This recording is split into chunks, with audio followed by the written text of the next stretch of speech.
Da-da-da, da-da-da, don't you step on a snake. Don't you ride in a plane.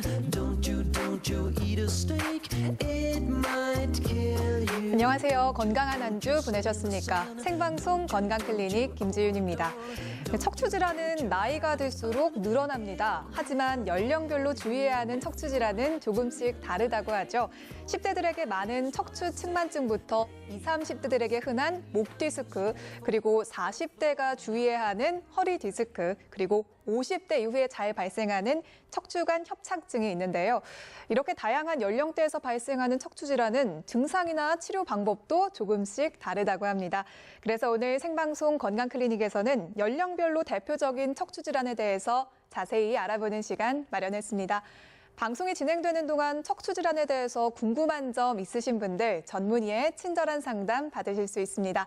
상담 전화 259개 5100번, 5200번 이렇게 두 대 활짝 열어놓고 있으니까요. 지금 바로 전화 주시면 되겠습니다. 오늘 이 시간 연령별 대표적인 척추질환에 대해서 자세하게 상담해 주실 분 소개해드리겠습니다. 척추정형외과 전문의 박성진 선생님 나오셨습니다. 반갑습니다. 반갑습니다. 네. 이제 오늘 나이가 들수록 척추질환을 앓는 분들이 많아지고 있는데요. 왜 척추질환이 발생하는지, 그리고 저희가 좀 오프닝에서도 살짝 언급을 했는데 연령별로 주의해야 하는 척추질환이 따로 있는지도 궁금합니다. 네. 누구나 살면서 한 번쯤 허리 통증을 경험하게 되는데요. 우리의 몸의 기둥이라고 할 수 있는 척추에는 다양한 질환이 발생할 수 있습니다. 네. 척추 질환은 대체로 노화와 관련되어 발생하는 걸로 알려져 있는데요. 최근에는 장시간 앉아있는 생활 패턴과 잘못된 자세, 운동 부족, 비만 등으로 인해 척추 질환이 발생하는 연령대가 낮아지고 있습니다. 연령대별로 주의해야 될 척추 질환도 다양한데요. 10대에는 척추측만증, 20대, 30대, 40대에는 목, 허리 디스크, 50대 이상에서는 척추관 협착증이 많이 나타납니다. 그럼 이제 좀 하나씩 살펴보도록 하겠습니다. 먼저 10대 청소년들이 주의해야 하는 질환이 척추측만증 이렇게 말씀을 하셨는데 많이 들어봤는데 어떤 질환인가요? 네, 정상적인 척추는 정면에서 봤을 때는 일자, 옆에서 봤을 때는 완만한 S자 형태를 이룹니다. 이러한 척추가 정상적인 굴곡에서 벗어나 바르게 위치하지 못하고 옆으로 굽거나 휘거나 돌아가 있는 상태를 척추 측만증이라고 합니다. 네. 척추 옆 구분증이라고도 합니다. 준비된 그림을 보면서 설명드리겠습니다. 네. 정면에서 척추를 봤을 때 직선이 아니고 C자나 S자 모양으로 휘어진 상태를 말합니다. 10대 청소년기에 주로 나타나는데요. 성장기 청소년들에게 척추 측만증은 외모 콤플렉스로 이루어질 수 있고 척추가 변형되면서 심한 경우에는 몸속 장기를 밀거나 눌러서 성장을 방해할 수도 있습니다. 성장기에는 척추가 변형되지 않도록 주의를 좀 많이 해야 될 것 같은데요. 사실 우리 10대 청소년들이 요즘에 좀 장시간 동안 앉아서 공부를 많이 하잖아요. 이것도 좀 악영향을 줄 수 있는지 좀 원인이 뭔지 궁금해요. 네. 선천적으로 뼈가 휘어져서 척추 측만증이 생길 수도 있고 네. 소아마비나 뇌성마비처럼 뇌 신경계 이상으로 척추 측만증이 발생할 수도 있습니다. 가장 많은 경우가 특별한 원인을 찾을 수 없는 특발성 척추 측만증인데요. 특발성이라는 이름이 어려운데 네. 특발성이라는 이름이 붙은 모든 질환은 원인을 잘 모른다고 생각하시면 됩니다. 최근에는 올바르지 못한 자세나 운동 부족 등으로 인해 척추 측만증이 발생하는 율이 증가하고 있습니다. 네. 구부정한 자세나 한쪽으로 가방을 메는 잘못된 습관, 의자에 앉을 때 다리를 꼬거나 한쪽으로 기대 앉는 습관, 그리고 한쪽 근육만 더 많은 운동을 할 때 척추 측만증이 더 많이 발생하는 것으로 알려져 있습니다. 그러니까 선천적인 원인부터 신경계 이상, 그리고 잘못된 생활 습관, 잘못된 자세도 척추측만증의 원인이 될 수 있다는 건데요. 그럼 이제 진단은 어떻게 볼 수 있을까요? 네.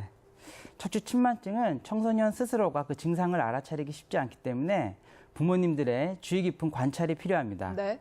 신발이 닳는 정도가 양쪽이 다를 때, 바로 선 상태에서 양쪽 어깨 높이가 다를 때, 허리를 90도 굽혔을 때 등이 튀어나와 보이는 등의 증상이 있으면 척추 측만증을 의심할 수 있습니다.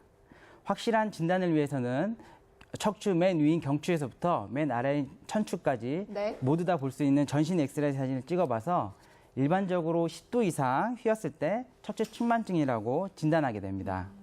요통이 주요 증상이라고 하지만 척추가 휘어 있는 것과 통증과는 관련이 없을 수도 있어 요통이 없는 경우도 많이 있습니다. 그러니까 척추 측만증이 있어도 통증이 없는 경우가 많다 이런 말씀이신 것 같은데요. 근데 척추가 휘어지면은 나중에 계속해서 문제가 될 수 있기 때문에 좀 치료를 하는 게 중요할 것 같아요. 치료는 어떻게 할 수 있을까요? 척추 측만증은 기형을 교정하고 신체의 균형에 맞춰 척추의 기능과 모습을 정상적인 상태로 돌려놓는 것을 목표로 치료를 하게 됩니다. 일단 성장기가 지나고 나면 교정하는 게 어렵기 때문에 조기에 발견하고 치료를 시작하는 것이 중요합니다. 준비된 그림을 보면서 설명드리겠습니다. 네. 측만증이 심하지 않아 치료가 필요하지 않을 때는 3에서 6개월마다 엑스레이 사진을 찍고 세밀한 관찰을 해줍니다. 측만증이 25도에서 45도일 경우나 휘는 정도가 점점 증가할 때 보조기를 착용해야 하는데요. 보조기는 이미 굽어진 척추를 교정하는 것이 아니라 성장기 아이들의 측만증이 더 악화되는 것을 막고 현 상태를 유지하기 위해 사용됩니다. 성장이 끝날 때까지 착용해야 하며 갑자기 착용을 멈추지 않고 점차 착용 시간을 점점 줄여나가다가 나중에는 밤에만 착용하게 됩니다. 네. 휜각도가 심하거나 성장이 거의 완료되어 유연성이 없는 경우에는 수술이 필요한데요. 측만증이 50도 이상일 경우에는 수술하게 됩니다. 보통 1년에 1도씩 허리가 휜다고 알려져 있는데 15세 아이가 60도라면 당장은 문제가 없더라도 세월이 지나 40대, 50대가 되면 측만이나 요통이 심각해질 수 있기 때문에 수술적 치료가 필요합니다. 네, 사실 이제 10대에 이 교정기를 계속 착용하는 게 쉽지만은 않을 것 같은데요. 하지만 아까 말씀하신 것처럼 나중에 나이가 들어서 좀 문제가 될 수 있으니까요. 조기 진단과 치료가 필요할 것 같습니다. 그리고 통증이 없다고 하니까 부모님들이 관찰해 주시는 것도 중요할 것 같고요. 그리고 무엇보다도 일단 예방이 중요할 것 같은데요. 바른 자세가 정답일까요? 네. 척추 측만증은 치료를 잘 받아도 잘못된 자세에 의해 증상이 다시 악화될 수 있기 때문에 평소 바른 자세와 규칙적인 운동을 하는 것이 중요합니다. 네. 의자에 장시간 앉아 공부를 하는 학생들의 경우 바른 자세를 유지해줘야 되고 적어도 50분에 한 번씩은 의자에서 일어나 몸을 풀어주는 스트레칭을 해야 됩니다. 서 있을 때 어깨 높이가 다르거나 허리를 굽혔을 때 등이 비대칭으로 보이는 이상이 있다면 부모님이나 주변 친구들의 도움을 받아 잘 관찰해서 이런 이상이 발견되면 전문의와의 상담이 필요합니다. 저도 선생님 말씀을 듣다 보니까 계속 이렇게 자세를 고쳐 앉게 되는데요. 그러니까 바른 자세로 앉기, 스트레칭, 그리고 규칙적인 운동, 이게 중요하다는 점 꼭 기억하시고요. 10대부터 이런 것들을 좀 습관화하는 게 좋겠다는 생각도 듭니다. 그리고 이제 20, 30대로 한번 넘어가 보도록 하겠습니다. 20, 30대가 되면은 목 디스크가 많이 발생한다고 해요. 예, 최근에는 장기간 모니터를 보거나 스마트폰을 사용하면서 목의 통증을 호소하는 환자분들이 많습니다. 네. 고개를 숙이고 꾸부정한 자세를 오랫동안 유지하는 20대, 30대 젊은 층에서 거북목과 목 디스크가 증가하고 있습니다. 준비된 그림을 보면서 설명드리겠습니다. 네. 7개로 구성된 목뼈 사이에는 충격을 흡수하는 쿠션 역할을 하는 연골 조직인 디스크라는 것이 있는데요. 이러한 디스크가 밀려나가 신경을 자극하면서 증상을 유발하는 경추 추각 탈출증이 우리가 흔히 이야기하는 목 디스크입니다. 목은 허리에 비해 충격을 흡수하는 디스크 크기도 작고 주변 근육이나 인대도 약하지만 허리보다 움직이는 가동 범위가 더 큽니다. 그래서 목은 작은 충격에도 흔들림의 강도가 커서 디스크 손상이 더 쉽게 올 수 있는데요. 네. 목 디스크는 물렁물렁한 수액이 탈출해 신경근을 압박하는 경우나 뼈와 뼈 사이가 낮아지고 골국이 커져서 척수로 눌리는 경우를 말합니다. 네, 요즘에 그러니까 20, 30대들이 컴퓨터를 오래 하고 또 스마트폰을 오랫동안 보고 있기 때문에 이런 문제들이 생기는 것 같은데 증상은 어떻게 나타날까요? 예, 뒷목 통증, 어깨 결림, 팔과 손 저림 증상이 나타나면 목 네. 디스크를 의심해 볼 수 있습니다. 목 디스크는 탈출된 디스크의 방향, 즉 압박받는 신경에 따라서 증상이 다른데요. 탈출된 방향성의 목, 어깨, 견갑골, 팔, 손 등에 아프거나 네. 저린 증상이 나타나고 감각 둔화까지 동반될 수 있습니다. 흔히 호소하는 목 디스크 증상으로는 목이 뻐근하다, 불편하다, 어깨가 아프다, 팔과 손이 저리다, 또 팔에 힘이 들어가지 않는다 등 매우 다양합니다. 심한 경우 두통이나 어지러움증을 유발할 수도 있고 가슴이나 등 통증, 더 심한 경우에는 보행장애나 대소변장애도 발생할 수 있습니다. 그렇군요. 그러니까 목이 불편하고 어깨가 아픈 거 말고도 두통의 어지럼증 그리고 걷기 힘들고 대소변 장애까지 심각하게 나타날 수 있다는 점도 기억해 두시고요. 근데 이 목 디스크를 다른 질환으로 착각하는 경우도 많다고 해요. 네, 목 디스크는 목의 통증도 나타나지만 어깨가 뻐근하고 아픈 증상 때문에 오십견으로 착각하기도 하고 네. 팔과 손이 저린 증상 때문에 혈관장애로 착각하기도 쉽습니다. 또 손목이 저린 증상 때문에 흔히 발생하는 손목 터널근으로 착각하기도 쉽고 네. 팔다리에 마비 증상이 오기 때문에 중풍으로 착각하기 쉬운 등 다른 질환으로 오해하기가 쉽기 때문에 무엇보다도 정확한 진단이 중요합니다. 그렇군요. 네, 생방송 건강클리닉 오늘 이 시간에는 연령별로 대표적인 척추 질환에 대해서 자세히 알아보고 있습니다. 여러분을 위한 상담 전화도 열어놓고 있습니다. 259개 5100번, 5200번 이렇게 2대 활짝 열려 있습니다. 네, 지금 연결된 상담 전화 받아보도록 하겠습니다. 안녕하세요. 네, 안녕하세요. 네, 지금 좀 연결 상태가 좋지 않은 것 같은데요. 잠시 후에 연결해 보도록 하겠습니다. 네, 그럼 먼저 이제 앞서서는 목 디스크의 증상까지 이야기를 나눠봤는데요. 그럼 이제 치료를 좀 알아봐야 할 것 같아요. 목 디스크 치료는 어떻게 해볼 수 있을까요? 네. 증상이 가벼운 경우에는 물리치료, 약물치료, 보조기 사용으로도 충분히 치료가 가능합니다. 온열 치료나 심부 초음파 치료, 전기자극 치료, 경추 견인된 물리치료도 도움이 됩니다. 비수술적 치료로는 주사 치료인 신경주사와 네. 시술인 신경성형술이 있습니다. 그중에서 신경차단술은 통증이 원인이 되는 신경에 주사로 약물을 투입하여 통증을 완화하는 주사치료법입니다. 준비된 그림을 보면서 설명드리겠습니다. 모니터를 보면서 주사바늘로 문제가 있는 부위에 약물을 주입해 신경 부종을 가라앉히고 통증을 제거하는 원리입니다. 네. 뼈에 이상은 없지만 심한 통증이 지속되는 경우 1, 2주 간격으로 3회 정도 시행하면 어느 정도 호전을 기대할 수 있습니다. 일명 신경주사로 알려져 있는 주사치료로 부작용이 있을 수 있기 때문에 꼭 전문의와 상담 후 제한적으로 사용되어야 합니다. 목 디스크의 비수술적 치료, 신경 성형술도 있다고 하셨어요. 이거는 또 어떤 치료 방법일까요? 네, 신경성형술은 비수술적 치료로 가장 널리 알려져 있는 치료인데요. 네. 시술이라고 하면 수술이라고 오해할 수도 있는데 주사치료와 거의 비슷하다고 생각하시면 됩니다. 준비된 그림을 보면서 설명드리겠습니다. 경추 후방뼈 사이로 특수 카테터라고 하는 가는 관을 삽입하고 이를 디스크 손상 부위까지 도달하게 한 다음 유착 방지제, 고농도 식염수 등의 약물을 질환 부위에 직접 투여해서 신경의 염증과 부종, 혈관 장애를 개선시켜주는 치료법입니다. 시술 시간은 대략 10분 정도이며 한두 시간 정도 침상 안정을 취한 뒤 일상생활로 바로 복귀가 가능하다는 장점이 있습니다. 네. 피부 절개가 없어 통증이 크지 않고 여러 전신질환이 있는 고령 환자에서도 시술이 가능합니다. 근데 이런 비수술적인 치료로 언제 치료가 되면은 좋겠지만 그렇지 않아서 수술까지 해야 하는 경우도 많을 것 같아요. 이런 경우는 어떤 경우일까요? 네, 3개월 이상 비수술적인 치료를 해도 효과가 없거나 통증이 심해서 일상생활이 불가능한 경우, 신경 증상이 악화되거나 근력 저하가 동반된 경우, 큰 추간판 탈출증이 탈출되어서 중추신경인 척수를 누르는 척수증이 있을 때는 수술적 치료가 필요합니다. 특히 추간판 탈출증에 발생하는 척추증의 경우 탈출된 추간판만 제거함으로써도 충분히 치료가 가능한데요. 네. 준비된 그림을 보면서 다시 설명드리겠습니다. 목 디스크 수술에는 경추 골 유압술과 인공 디스크 치환술이 있습니다.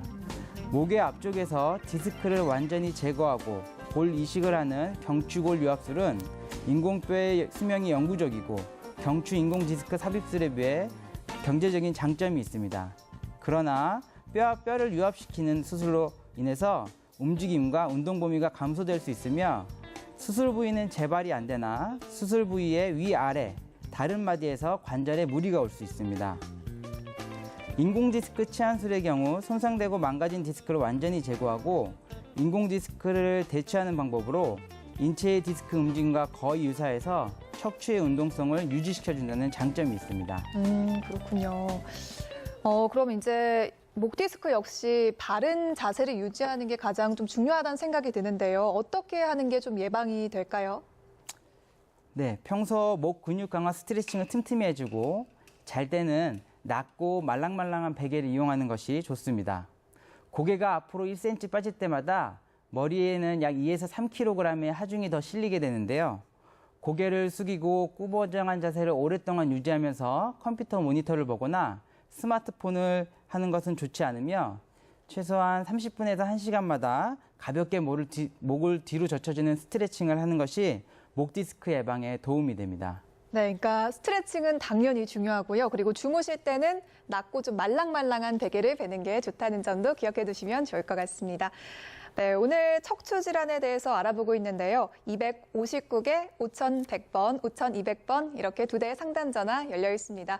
연결된 상담 전화 받아보도록 하겠습니다. 안녕하세요. 안녕하세요. 네, 어떤 점 상담 도와드릴까요? 저기 제 딸인데요. 네. 10대인데 이게 일자로 딱 쓰면은 척추는 다른데 한쪽 등이 올라왔거든요. 근데 네. 허리가 아프다고 얘기를 하더라고요. 그래서 이게 어떤 건가 싶어서 네. 전화를 드렸거든요. 네네. 혹시 똑바로 섰을 때 어깨 높이가 다르거나 그런 증상은 없으신가요? 네, 그러지는 않은 것 같아요. 그냥 등만 좀 튀어나와 보이시고요. 예, 그러니까 척추를 기점으로 해서 양쪽으로 등이 이렇게 있잖아요. 네. 근육 같은 게 있잖아요. 네. 그러니까 한쪽 등이 이게 좀 확실히 올라온 느낌이 들거든요. 네. 예, 그래서 허리가 좀 아프다고 얘기를 하더라고요. 혹시 시청자 따님분이 나이가 어떻게 되시죠? 13살요. 13살. 제가 아까도 말씀드렸듯이 그 척추 측만증은 10대에서 많이 발생할 수 있는 척추 질환 중에 하나고요. 네. 이렇게 아까 말씀드렸듯이 몸에 비대칭인 경우가 일반적인 거는 비대칭인 경우가 비정상은 아니지만 뒤에서 봤을 때 등이 많이 튀어나와 있는 경우는 척추 측만증을 의심해 볼 수는 있습니다. 네. 그래서 아까 말씀드렸듯이 하나분이 그 신발 닳는 게 양쪽이 다르다거나 네. 허리를 굽혔을 때 등이 볼록하게 튀어나오는 증상이 있다면 척추 네. 측만증을 의심해 봐야 되고 이렇게 주변에서 자세히 관찰했을 때 측만증이 의심되는 경우라면 전문의와의 상담이 꼭 필요한 경우라고 할 수 있겠습니다. 네. 그러면 이렇게 좀 많이 심해서 아니면 수술 같은 거를 해야 되는 건지 아니면은 교정기로 해도 되는 건지. 네. 자, 나이로 봤을 때는 아직 성장기인데요. 이런 네. 경우에는 제가 아까 말씀드렸듯이 경추에서부터 천추까지 전신의 척추가 다 나오는 전신 엑스레이를 찍어봐서 그 휜 각도를 저희가 측정할 수 있습니다.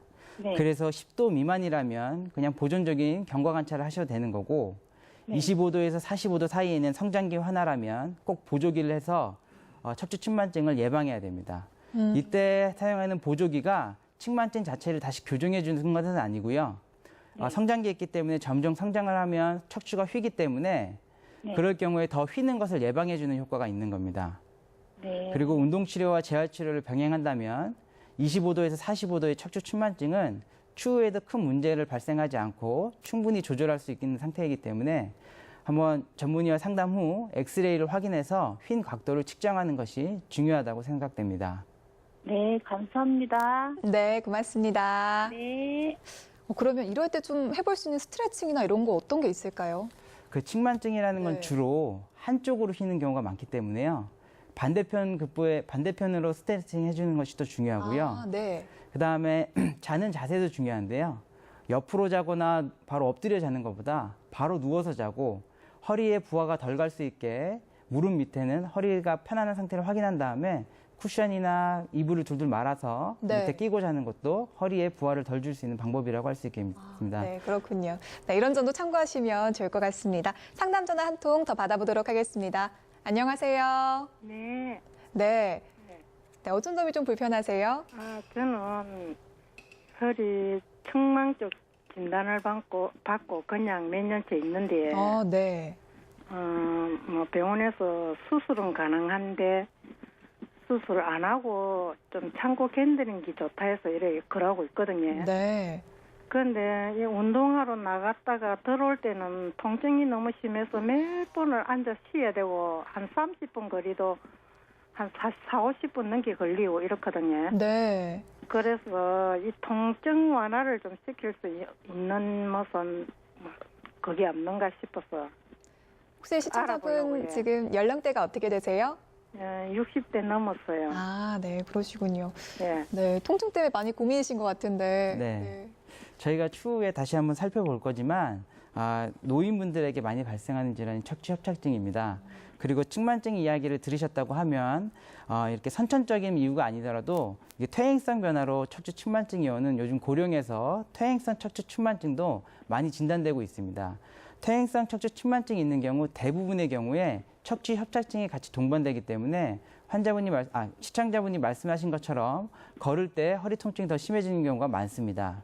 이럴 때는 충분히 약물 치료나 비수술적인 치료로도 통증 조절이 가능하고 네. 신경 주사 치료나 아까 신경 성형수가 같이 급성 통증이나 일상생활에 불편할 정도의 통증은 충분히 조절할 수 있다고 생각됩니다. 예, 그러고 여보세요? 네. 네. 예, 말씀하세요. 그러고 몇 년 전에, 한 3년 전에 네. 이제 협착증 수술은 했거든요. 협착증 네네. 수술은 했는데, 거기는 몇 달 전에 저 병원에 가서 다시 MRI를 찍으니 거기는 잘 연결이 되어 있어가지고 아무 이상은 없다 하는데 왼쪽으로 엉덩이하고 허리하고 붙은 부위 아니 있습니까? 네. 이쪽에가 그러면은 너무 뭐라 해야 되나 전림이 온다 해야 되나 땡기면서 엄청 아프거든요. 전림도 오고. 그 여기가 작년 한 1년 조금 넘었네. 시술을 한번 받은 적이 있어요. 받았는데 그게 그러고 나서 좀 괜찮지만은 지금 한 달, 한 2달 가까이 됐네. 그때부터 지금 통증이 오기 시작하거든요. 그런데 그게 이제 효과가 떨어진 긴가 뭐가 잘못됐는가 모르겠네. 지금 말씀하신 거를 제가 들어보면 척추 협착증에 대해서 아마 유압수를 하셨던 것 같고요. 예. 연결됐다는 거니까 아마 안쪽에 나사못이 들어가 있으신 분 같습니다. 네.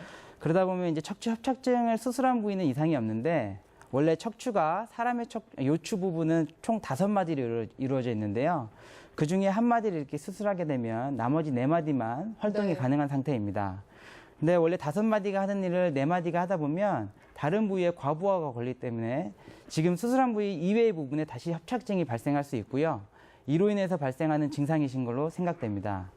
이런 경우에 시술까지 한번 시행해 보셨다고 하면 시술도 종류가 여러 가지가 있기 때문에 또 다른 방법의 시술로서 다시 통증을 조절할 수 있고 만약에 MRI를 찍어서 시술로서는 조절되지 않을 정도의 그런 상태라면 그 윗마디 밑에 마디에 다시 재수술이 필요할 수도 있는 상태라고 할 수 있겠습니다. 그런데 몇 달 전에 다시 사진 찍을 때는 아무 이상이 없다더라고요. 네네. 어느 부위 척추 쪽에 네. 이상이 없다는데 저는 걸으면은 허리하고 엉덩이 사이 붙은 요 사이가 네. 너무 통증이 오거든요. 네. 그래서 요쪽으로 신경이 이상이 있는가 이래서 MRI를 찍었는데 MRI를 찍을 때는 아무 이상이 없다는데 저는 걸으면 엄청 아프거든요. 네. 다리가 절릴 정도로 아프거든요. 네. 예. 그래서 여기에는 신경 쪽으로 이상이 있는 게인가 어째서 이상이 있는 게인가 MRI를 찍으니까 아무 이상이 없다는데 네, 아마 아프거든요, MRI까지 시행하셨으면 예. 신경의 협착증 정도는 다 발견하셨을 텐데요. 네. 만약에 MRI상에서 신경 협착이 없는 상태에서 엉덩이 주변 근육이 계속 불편하시다고 하면 예. 수술 이후에 엉덩이 근육 주변이 약간 굳는 증상이 있으신 분들이 있습니다. 그런 경우에는 수술을 했다고 모두 치료가 완료된 건 아니고요. 이런 신부 초음파 치료나 전기 자극 치료나 이런 온열 치료 등의 그런 물리 치료를 엉치 부위에 꾸준히 받거나 아니면 체해 충격파라는 또 치료를 병행해 주시면 증상이 호전되는 경우가 많이 있습니다. 그러면 다른 치료를 받으면은 좀 신경이 완화될 수 있는가요? 네, MRI 검사상에서 특별히 협착증이 없고 신경 자극 증상이 없다면 네. 그 단순 근육통이나 근육 굳음증 같은 경우에는 충분히 치료될 수 있으니까요. 예. 너무 혼자 참지 마시고 가까운 전문의 상담을 받아서 그러한 치료를 병행하시는 것이 도움이 될 수 있겠다고 생각됩니다. 그럼 이제 그게 뭐 때문에 그런 거는 이제 가서 봐야 된다 그지요? 네네네. 네, 알겠습니다. 네, 고맙습니다. 네, 전화 주셔서 고맙습니다. 네. 근데 저 궁금한 게요. 아까 운동 후에 통증이 더 심하다고 하셨는데 그런 경우에는 운동을 계속 지속하시는 게 좋은 건가요? 자, 운동 치료는 다른 치료의 보조적인 역할을 하는 네. 거지 운동 치료만으로는 다 해결되긴 힘들고요. 굳이 통증이 있는 상태에서 운동 치료를 병행하면 더 통증이 유발될 수 있기 때문에 네. 통증이 심한 상태에서는 운동 치료는 잠깐 쉬고 일반적인 통증 조절 치료를 먼저 한 후에 그 다음에 운동 치료를 병행해 주는 것이 더 좋겠다고 생각됩니다. 저희 시청자분도 운동 후에 통증이 더 심하다고 하셨으니까 잠시만 운동을 쉬어보시는 것도 좀 도움이 될 것 같습니다. 생방송 건강클리닉 오늘은 박성진 척추 정형외과 전문의 모시고 연령별 척추 질환에 대해 자세히 알아보고 있습니다. 이제 저희가 앞서서 10대에는 척추 측만증, 그리고 20대에는 목 디스크가 많이 발생한다 이렇게 알아봤는데요. 30대를 지나면은 허리 디스크에 대한 주의가 많이 필요하다고 해요. 어떻습니까? 예, 노인성 질환이라는 인식이 가난 허리 디스크의 경우 최근에 오랜 시간 앉아있는 직업 환경으로 인해서 40대 이하의 젊은 층에서도 많이 나타나고 있습니다. 네. 운동 부족이나 과격한 운동으로 인해서 허리 디스크가 발생하는 경우도 있고 젊은 여성의 경우 무리한 다이어트로 인해 발생하는 골다공증이나 하이힐을 신는 습관 등으로 인해서 허리에 무리를 주어 디스크가 발생하기도 합니다. 허리 척추뼈 사이에서 쿠션 역할을 하는 말랑말랑한 조직이 추간판인데요. 이것이 우리가 흔히 말하는 디스크입니다. 준비된 그림을 보면서 다시 설명드리겠습니다. 디스크는 연한 중심 부인 수액과 이를 싸고 있는 질긴 외곽 부인 섬유륜으로 구성되어 있는데요. 노화나 외부 자극으로 섬유륜이 갈라지거나 틈이 생기게 됩니다. 섬유륜 사이의 틈이 점점 커지게 되면 수액이 틈 밖으로 밀려나가 터지게 되는데요. 네. 튀어나온 수액이 신경 뿌리를 누르면서 심한 통증을 느끼게 되는 질환이 허리 디스크입니다. 정확한 의학적 명칭은 추간판 수액 탈출증입니다. 그러니까 정확한 의학적 명칭은 추간판 수액 탈출증. 이게 근데 통증이 아주 심하다고 하던데요. 좀 증상은 어떻게 나타날까요? 네, 허리 디스크 증상은 끊어질 듯한 허리 통증과 동반돼서 하지 방사통 및 저림 증상이 나타납니다. 엉덩이, 다리, 발까지 저리거나 반으로 쿡쿡 찌르는 듯한 느낌이 있고 제대로 걷지 못할 정도의 통증이 있어 네. 일상생활이 불가능한 경우도 있습니다. 다리 근력 약화나 감각 이상, 관절 부위에 반사 반응 이상 등이 있다면 디스크를 의심해 보아야 합니다. MRI를 찍어 탈출된 디스크를 확인함으로써 진단할 수 있는데요. MRI 소견만으로 허리 디스크는 진단하지 않고 환자에게 나타나는 증상도 함께 고려해서 판단하는 것이 중요합니다. 그러니까 허리 디스크도 좀 치료 방법이 다양하다고 하던데요. 초기에는 이제 약물 치료부터 해서 간단한 비수술적 치료, 그리고 뭐 이제 이게 되지 않을 때는 수술적 치료까지 고려를 해볼 수 있을 텐데 어떻습니까? 이 단순 요통의 경우에는 2, 3일 정도 침상 안정을 하고 보조기를 단기간 착용하는 것만으로도 증상이 호전될 수 있습니다. 기본적인 비수술적 치료로는 진통소염제와 근육이완제 등의 약물 치료와 온열 치료, 심부 초음파 치료, 전기자극 치료 등의 물리 치료와 재활 운동 치료가 있습니다. 이걸로 조절 안 되는 통증이 심할 때는 앞서 목 디스크에서 말씀드렸듯이 신경 차단술이나 신경 성형술 같은 시술을 고려해 볼 수도 있습니다. 네. 고주파 수액 성형술이라는 것이 있는데요. 만성 허리 통증이나 하지 방사통의 원인이 되는 탈출된 디스크를 고주파에서 발생하는 열을 이용하여 병소를 태워서 없애는 방법입니다. 준비된 그림을 보면서 다시 설명드리겠습니다. 고주파 수액 성형술은 통증을 유발하는 추간판을 제거하여 통증을 감소시키고 기능을 회복시키기 위해 시행하는 시술입니다. 피부를 통해 추간판 안쪽으로 가는 주사를 삽입하고 고주파 에너지를 이용해 수액을 제거하는 것입니다. 튀어나온 수액을 없애줌으로써 허리나 다리로 방사되는 통증을 감소시킬 수 있습니다. 이때 시행하는 고주파는 이상이 있는 수액만 선택적으로 파괴하므로 정상적인 조직은 최대한 보존할 수 있다는 장점이 있습니다. 그러니까 허리 디스크로 수술까지 하는 경우도 있을 것 같아요. 이제 비수술적 치료가 되지 않을 땐 수술까지 고려를 해볼 텐데 이런 경우는 어떨 때인가요? 네, 약 6주간의 비수술적인 치료에도 효과가 없고 일상생활이 어려울 정도의 통증이 지속되거나 허리 통증과 하지 방사통이 지속된다면 수술적인 치료까지 고려해 보아야 합니다. 네. 대소변장애나 근력 약화, 그다음에 사타구니나 항문 주위에 감각이 둔화되는 증상이 있다면 시기를 놓치지 말고 빠르게 수술적 치료가 필요합니다. 가장 많이 시행하는 수술 방법으로는 미세 현미경 디스크 제거술이 있습니다. 준비된 그림을 보면서 다시 설명드리겠습니다. 약 2cm 내외로 작게 절개한 다음에 미세 현미경을 보면서 신경을 누르는 튀어나온 디스크 조각을 제거하는 미세 현미경 디스크 제거 수술의 수술 전과 수술 후의 MRI 영상입니다. 수술 시간이 짧고 회복이 빠르다는 장점이 있습니다. 흔히 말하는 나사나 인공뼈를 삽입하는 척추 유압술은 단순 허리 디스크에서는 시행하지 않는 수술입니다. 네, 오늘 생방송 건강클리닉 연령별 대표적인 척추 질환에 대해서 자세히 알아보고 있습니다. 궁금한 점 있으신 분들 상담 전화도 이용하실 수 있습니다. 259개 5100번, 5200번 이렇게 2대의 상담 전화로 생방송 중에 전화 주시면 되겠습니다. 연결된 상담 전화 받아보도록 하겠습니다. 안녕하세요. 네, 안녕하세요. 네. 저는 한 3개월 전에 네. 경추 부종인대 골화증에 의한 척수증으로 수술을 했거든요. 네. 그런데 이 좀 후유증이 있어가지고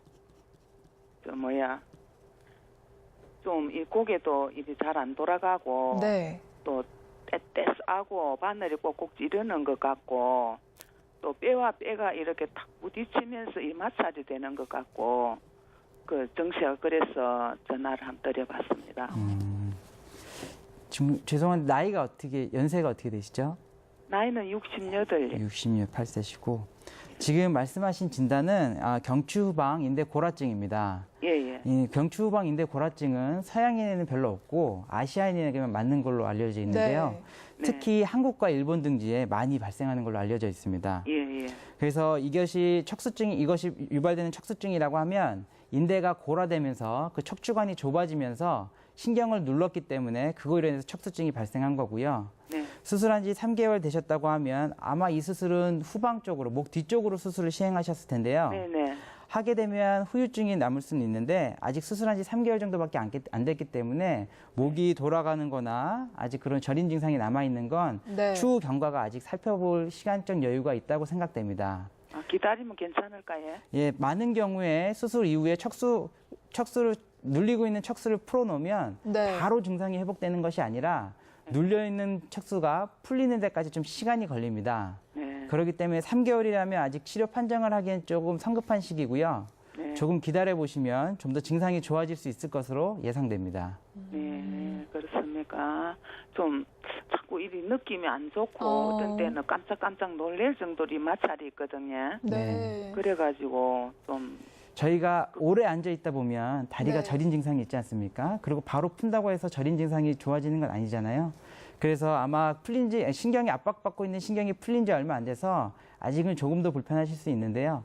제가 봤을 때는 시간이 좀 더 지나면 골화증 같은 경우에는 회복되는 경우가 많기 때문에 조금 시간을 두시고 기다려보시면 점점 증상이 좋아지실 것 같고요. 예, 그럼 어떤 운동을 하면 좋을까요? 지금은 수술한 지 3개월 정도밖에 안 됐기 때문에 특별한 스트레칭 운동이나 그런 근력 강화 운동이 크게 도움이 될 것 같지는 않습니다. 네. 그렇기 때문에 가볍게 산책하는 거나 등 근육을 유지시켜주는 가볍게 산책하는 거나 달리기 운동 정도는 가능하다고 사료되고요. 목에 아직 뼈하고 외부에서 넣은 그런 삽입한 그 기구하고 유압되는 시간이 또 필요하기 때문에 그 시간 동안에는 목에 무리하게 운동은 하지 않는 것이 좋을 것으로 생각됩니다. 여러 가지 정세가 와서 네. 걱정도 되고 네. 불안하기도 하고 그래가지고 문의드렸습니다. 아직 3개월밖에 안 되셨으니까요. 예, 예. 조금 기다려보시고 증상이 점점 호전되는 것을 기대해 볼 수 있습니다. 예, 알겠습니다. 네. 고맙습니다. 네, 전화 주셔서 고맙습니다. 네. 네, 한 통 더 받아보도록 하겠습니다. 안녕하세요. 여보세요? 네. 예, 안녕하세요. 네. 저는요, 혈단증으로 한 1년 4개월 정도 주사를 맞았는데요. 처음에는 주사를 계속 맞다가 지금은 10일에 한 번씩 맞거든요. 근데 주사를 너무 많이 맞아도 괜찮나 싶어가지고 드렸습니다. 네. 예, 환자분들이 많이 궁금해하시는 사항입니다. 척추 협착이 네네. 있을 때 수술에 대한 두려움은 있고 네. 그렇기 때문에 이제 비수술적인 치료인 이런 신경 차단술이나 신경 성형술을 환자분들이 많이 원해서 시행하게 되는데요. 네네. 이런 경우에는 제가 아까 말씀드렸듯이 신경 차단술과 성형술은 양날의 검과 같이 장점도 있지만 단점도 분명히 있는 시술적 치료입니다.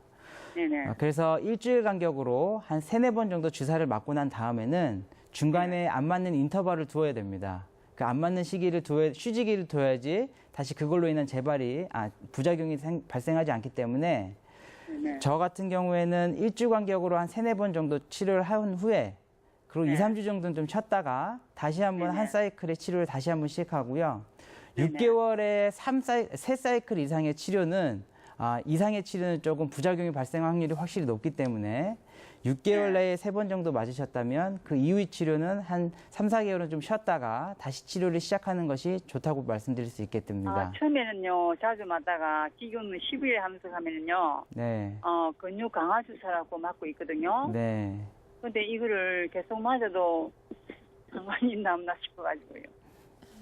몸에 해롭지는 않는가 싶어가지고. 네, 분명히 부작용은 있을 수 있고요. 전문의와 네. 상담 후 충분한 그 부작용이 발생하지 않는 기간을 두고 하는 것이 좋고 지금 네. 시청자분이 말씀하신 대로 중간중간 이렇게 인터벌을 조정하는 것도 아마 전문의가 부작용에 대한 그런 위험성이 있기 때문에 시기를 조정하면서 치료를 하는 것이라고 생각됩니다. 그럼 괜찮겠습니다. 네, 예. 아마 전문의께서 그렇게 조절하면서 하시기 때문에 네네. 꾸준히 한번 치료를 해보시는 것이 좋다고 생각됩니다. 예, 감사합니다. 예, 수고하세요. 네, 전화 주셔서 고맙습니다. 네. 네, 생방송 건강클리닉 오늘은 박성진 척추정형외과 전문의 모시고 연령별 대표적인 척추 질환에 대해 알아보고 있습니다. 그러니까 척추 질환의 예방법을 좀 종합해 보면요. 바른 자세와 규칙적인 운동, 이 두 가지가 가장 중요한 것 같은데 허리 디스크의 경우도 그런가요? 네, 컴퓨터를 오래 하거나 운전이나 그런 작업을 할 때 잘못된 자세를 오랫동안 있으면 네. 허리 디스크가 발생하기 쉽기 때문에 허리 디스크 예방법에서 가장 중요한 것이 바로 올바른 자세입니다. 의자에 앉을 때는 엉덩이를 등받이에 닿도록 앉고 등을 기대고 앉는 것이 좋습니다. 좋은 자세로 앉아 있어도 장기간 같은 자세를 유지하는 것은 좋지 않기 때문에 규칙적으로 자세를 변경하고 틈틈이 스트레칭 운동을 해주는 것이 좋습니다. 무거운 물건을 들 때는 허리를 굽히고 드는 것이 아니라 무릎을 굽히고 최대한 물건을 몸에 밀착해서 드는 것이 좋습니다. 엎드려 자거나 옆으로 자는 것보다 바로 누워 자는 것이 좋은데요. 허리가 편안한 상태를 확인하면서 무릎 밑쪽으로 쿠션이나 이불을 말아서 끼고 자는 것이 더 좋습니다. 또 몸무게가 많이 나가면 허리에 부담이 되기 때문에 규칙적인 운동과 식이 조절로 인해서 적정 체중을 유지하는 것도 좋은 방법이라고 할 수 있습니다. 저 또 궁금한 점이 있는데요. 앉아 있는 것보다 누워 있는 게 허리에 좀 더 무리가 덜 간다는 얘기를 들은 적이 있는데 사실인가요?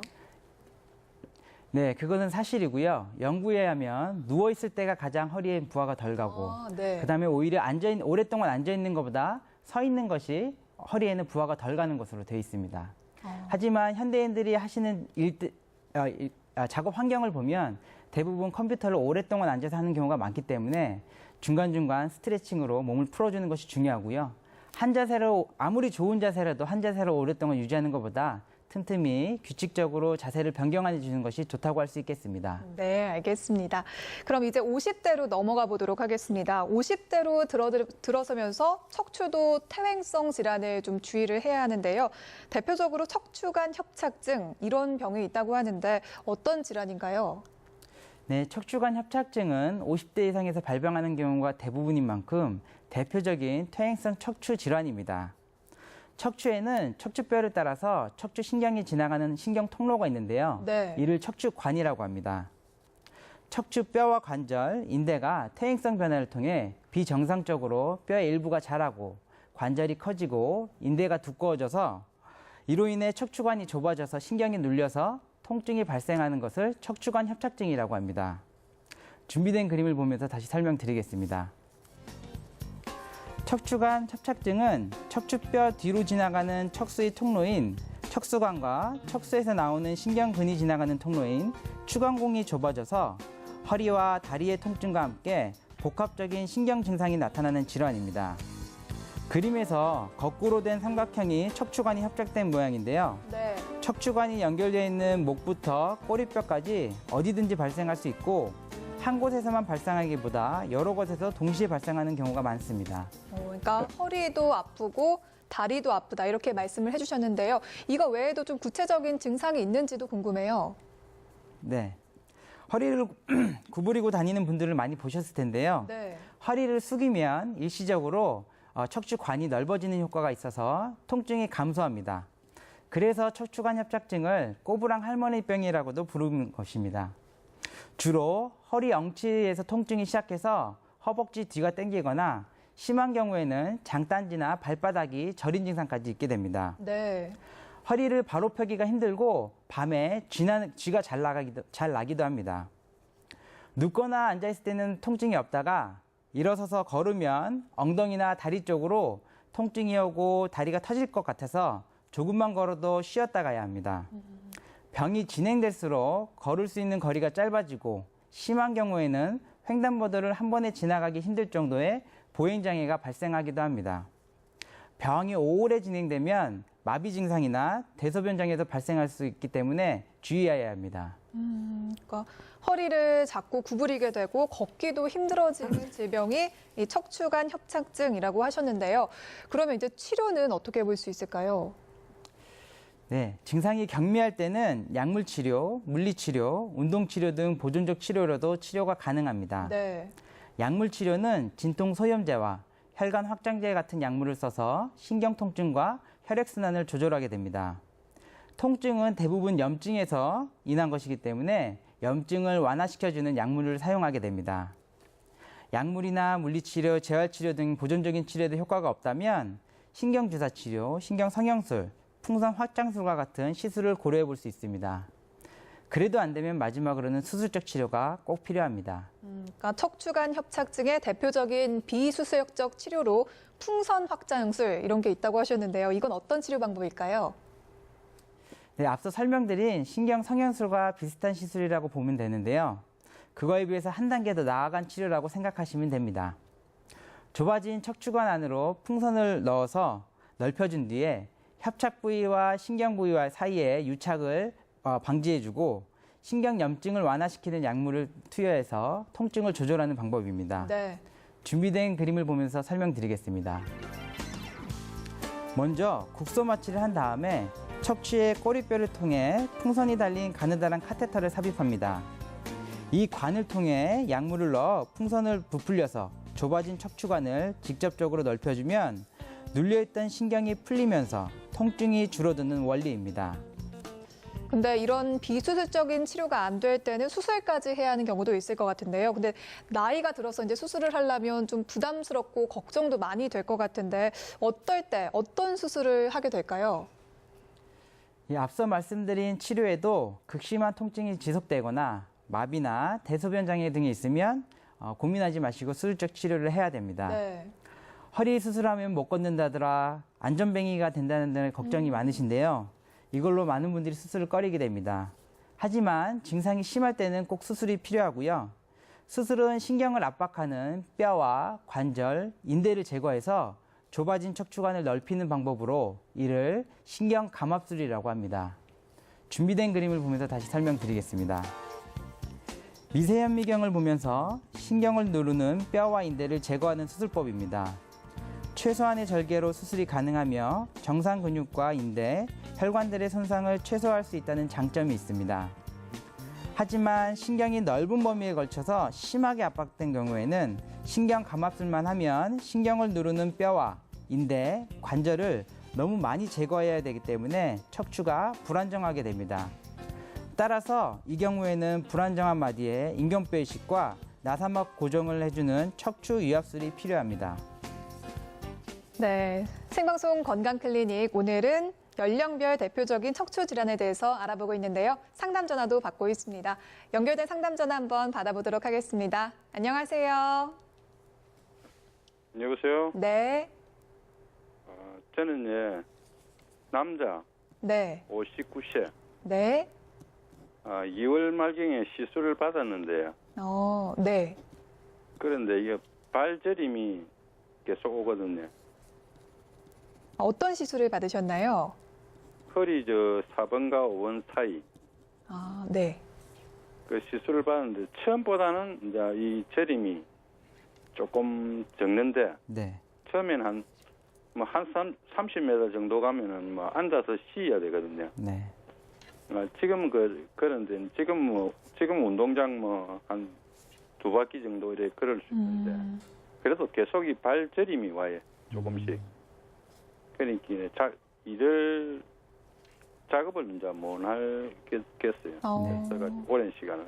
네. 지금 말씀하신 거는 그 허리 4번, 5번 척추협착증에 대해서 아마 신경 성형술이나 풍선 확장술 같은 시술을 하셨던 것 같습니다. 시술 이후에 30m도 원래 못 걸으셨던 증상이 많이 네. 호전된 걸 보면 척추협착증에 대한 기본적인 시술 치료는 어느 정도 효과가 있었다고 판단되는데요. 이게 항상 모든 시술이 100%인 건 아닙니다. 그래서 저희가 환자분들께도 설명드릴 때 시술적 치료의 성공 가능성을 약 70%라고 설명드리는데요. 그 나머지 30% 남아있는 통증은 약물 치료나 아니면 그 외래 추시 관찰에서 신경 차단술과 같은 주사 치료로도 같이 병행 치료를 하면 통증이 조절되는 경우가 많기 때문에 이런 경우에는 그런 신경 차단술과 먹는 약을 같이 병행해서 그다음에 재활 치료도 병행하면 조금씩 호전이 될 것으로 생각됩니다. 네. 여보세요? 네. 다른 그럼 치료는 받을 그게 없네요. 그러니까 저린 증상이나 지금 발 쪽에 이제 다리 하지 쪽으로 저린감이 이제 주된 증상이라고 네. 하는데요. 이와 같은 경우에는 제가 말씀드렸듯이 신경 차단술이나 먹는 약으로도 이제 통증을 좀 경감하실 수 있고요. 또 약도 종류가 굉장히 많습니다. 그렇기 때문에 이제 자신에게 맞는 약을 찾아가면서 그렇게 약으로도 좀 조절하는 것도 한 방법이 될 수 있다고 생각되고요. 지금 말씀하시는 증상을 봤을 때 시술 후에 약간 통증은 남아있지만 어느 정도 많이 호전됐기 때문에 근데 다시 통증이 재발하거나 네. 심해졌을 경우에는 시술을 한 차례 더 해볼 수도 있고 그런 경우가 안 된다면 방금 말씀드렸듯이 시술 이후에 재발된 통증 같은 경우에는 신경 감압술과 같은 간단한 수술적 치료로도 회복될 수 있기 때문에 그런 치료들을 한번 고민해 봐야 될 상태라고 말씀드리겠습니다. 그러니까 지금까지 한 2월 말에 시술을 받았는데 지금 한 4개월 지금 한 보름 정도 되잖아요. 네. 그런데도 계속 이 그래프를 그리보면은 네. 처음과 같이 똑같아 저림이 오는. 저림 증상이 호전되지 않으시는 거예요? 그렇지 저림이 똑같아. 네. 네. 이렇게 그 약을 먹고 네. 이제 어제도 이 주사를 맞고 왔는데 그래도 똑같아요. 허리 주사 한번 맞고 왔는데. 네, 모든 비수적인 치료는 뚜렷한 한계점이 있습니다. 장점도 네. 있지만 뚜렷한 한계점이 있기 때문에 지금 신경 차단술과 성형술까지 했는데도 통증이 그대로라고 하면 그때는 수술적 치료가 필요하고요. 미세현미경 감압술 같은 경우에는 빠른 회복 기간도 가능하기 때문에 수술적 치료를 한번 고려해 보실 그런 단계일 수도 네. 있겠다는 생각이 듭니다. 네, 감사합니다. 네, 고맙습니다. 네. 네, 연결된 상담 전화 한 통 더 받아보도록 하겠습니다. 안녕하세요. 예, 안녕하세요. 네, 어떤 점 상담 도와드릴까요? 저는 다리가 되게 아파가지고, 병원에 선생님과 같이 텔레비전 나와가지고 어느 병원에 시술로 자른다 해서 갔더만은, 그 시술하고도 다리가 되게 아파가지고, 네. 그 가니까는 디스크를 하면서 시술을 했거든요. 네. 그래도 다리가 되게 아파가지고 서울 어느 병원에 또 자른다 해서 서울 어느 병원에서 가니까 디스크가 터지기 직전이라 해서 그래 디스크를 또 수술을 했습니다. 네. 수술을 했는데 그래도 다리가 되게 아파가지고 또 가서 문의를 했더니 그 협착증에서 온다 하면서 네. 그 지방이 옆에서 눌려서 그렇다면 협착증도 수술로 또 다시 하라고 하더라고요. 네. 그래서 내가 신경 주사를 많이 맞았는데도 안 났습니다. 안 났는데 엉덩이서부터 아파가지고 발끝이 아파요. 발덩어리도 저리고 이제 이렇게 네. 앉아 있을 때는 안 아프는데 이제 서서 다니고 할 때게 서서 부엌에서 이제 이리 밥하고 뭐 설거지하고 이럴 때게 엉덩이가 아프고 다리가 되게 아파서 되게 네. 불편하거든요. 그렇군요. 그래서 시술도 또 뭐 협착증이라고 보니까 협착증에 또 시술을 해서 가능한지 그래 네네. 여쭤보려고요. 네. 그 허리 디스크 수술한 지가 얼마나 되셨죠? 작년에 8월 25일 날 했습니다. 1년 정도 되신 예. 걸로 판단되고요. 예. 그러니까 수술한 부위에 다시 예. 비수술적 치료를 하는 것은 우리가 수술을 하게 되면 신경 유착이 발생하게 됩니다. 예. 정상 부분을 우리가 째고 수술하기 때문에 그쪽에 유착이 발생하는데 이렇게 유착이 있는 경우에 비수술적 치료인 시술을 하는 건 상당히 위험성도 있고 기술 자체가 상당히 쉽지는 않습니다. 네. 그래서 제가 생각하기에 수술 한 차례 하시고 다시 수술적 치료가 필요하다고 말씀을 드리신 것 같은데요. 네. 수술을 하시고 나서 유착 있는 부분에 다시 시술을 할 수 있겠지만 네. 확실히 그냥 처음 시술했을 때보다는 오히려 성공 가능성이 많이 떨어질 수 있는 사례라고 판단되고요. 한번 수술한 부위에 재발되셔서 다시 통증이 있으시다면 다시 재수술적 치료가 필요한 상태라고도 생각됩니다. 그런데 디스크 여보세요? 네. 네. 저희가 시간 관계상 여기까지 상담 도와드리고요. 방송이 끝난 후에 더 자세한 내용 설명해 드리도록 하겠습니다. 네, 생방송 건강클리닉 오늘은 박성진 척추정형외과 전문의 모시고 연령별 대표적인 척추 질환에 대해서 알아보고 있습니다. 저희가 앞서서도 이제 상담 전화에서도 척추관 협착증 이걸 많이 알아봤는데요. 좀 예방할 수 있는 방법도 있을까요? 척추관 협착증은 주된 원인이 노화인 만큼 예방하기는 쉽지 않습니다. 네. 하지만 잘못된 자세는 척추에 부담을 주고 노화를 촉진시킬 수 있기 때문에 올바른 자세를 유지하는 것이 중요하고요. 또 꾸준한 운동을 통해 체중을 조절하여 척추에 들이는 부담을 줄이고 척추 주변 근육을 단련시키는 것이 또 도움이 될 수 있겠습니다. 네. 역시 올바른 자세와 규칙적인 운동. 오늘 방송 중에도 한 몇 번을 반복하는 것 같은데요. 그게 가장 중요하다는 사실 기억해 두시고요. 생방송 건강클리닉 지금까지 박성진 신경외과 전문의 모시고 함께했습니다. 마지막으로 마무리 말씀 부탁드리겠습니다. 네, 척추 질환은 재발 가능성도 높고 지속되면 통증이 점점 심해집니다. 나이가 젊다고 증상이 미미하다고 방치하지 말고 빨리 진단해서 치료하는 것이 척추 건강을 지키는 방법이라고 할 수 있겠습니다. 네. 네, 선생님 오늘 말씀 고맙습니다. 네, 요즘 낮에는 폭염, 밤에는 열대야가 심하죠. 자외선 지수도 높은 날이 많은데요. 햇볕이 강한 한낮에는 가급적 실내 활동을 하시고요. 더위에 지치지 않도록 물을 자주 마시는 게 좋겠습니다. 무더위에 건강관리 잘하시고요. 생방송 건강클리닉은 여기서 인사드리겠습니다. 함께해 주신 여러분 고맙습니다.